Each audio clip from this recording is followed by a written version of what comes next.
ಒಂದು ತಾಸು ಆರಾಮಾಗಿರ್ಬೇಕಾರ ಒಂದು ಜಂಪ್ ನಿದ್ದೆ ಮಾಡ್ಬೇಕತ್ರಿ. ಒಂದು ದಿನ ಆರಾಮಾಗಿರ್ಬೇಕಾರೆ ಎಲ್ಲರೂ ಪಿಕ್ನಿಕ್ ಹೋಗ್ಬೇಕತ್ರಿ ಹೆಂಡ್ರ ಮಕ್ಕಳು ತೊಗೊಂಡು. ಒಂದು ತಿಂಗಳು ಆರಾಮಾಗಿರ್ಬೇಕಾರ ಮದುವೆ ಮಾಡ್ಕೋಬೇಕತ್ತ. ಯಾಕೋತಮ್ಮ ಮದುವೆ ಆಗ್ಯದ ನಿಂದು ಹೆಣ್ಣೆ ಸಿಗಲ್ಲ, ನೌಕರಿ ಮಾಡ್ರೆ ಗಾಟಿ ಆತ, ಇಲ್ಲೇ ಬರ್ಬೇಕು ಇರಬದ್ರೆ ಗುಡಿಗೆ ಕೌದಿ ತೊಗೊಂಡು. ಎಲ್ಲೇ ಅವ್ರಿಗೆ ಹೆಣ್ಣ.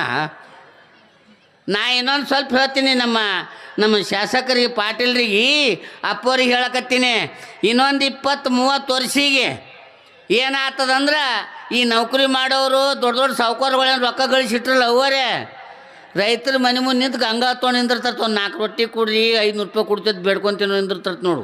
ಚಪ್ಪಾಳ್ಯಾಕ ರೈತರ ಮನೆಗೆ ಅನ್ನ, ನೌಕರಿ ಮಾಡ್ರೆ ಮನೆಗೆ ಇಲ್ಲ. ಈ ತಿಳಿತಾವ ನೀವು ಟ್ಯೂಬ್ಲೈಟ್ ಹತ್ತು ನೋಡು. ಒಂದು ತಿಂಗಳು ಆರಾಮಾಗಿರಕ್ಕಾರ ಮದುವೆ ಮಾಡಬೇಕು. 1 ವರ್ಷ ಆರಾಮಾಗಿರೋ ಟಾಟಾ ಬಿರ್ಲಾ ಅಂಬಾನಿ ಗಳಿಕೆ ಮಾಡ್ಬೇಕತ್ರಿ.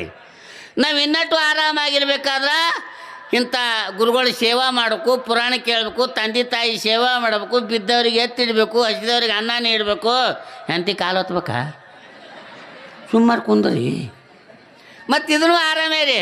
ಮತ್ತು ಪೂರ್ತಿನೇ ಆರಾಮಾಗಿರೋ ಸಾಯ್ಬೇಕು, ಮತ್ತೇನು ಮಾಡಬೇಕು? ಅದಕ್ಕೆ ಕಡ್ಕೋಳು ಮಡಿವಾಳಪ್ಪ ಹೇಳ್ದಂಗೆ ಮನೆಯ ಕಟ್ಟಿಸಿದಿ ಮಾಳಿಗೆ, ಹೋಗೋದು ಬಂತಲ್ಲ ನಾಳಿಗೆ, ಗೊಂಗಡಿದು ಮಾಡ್ಯಾರ ಜೋಳಿಗೆ, ಇಟ್ಟು ಬಂದು ಉಣ್ತಾರಲ್ಲ ಹೋಳಿಗೆ.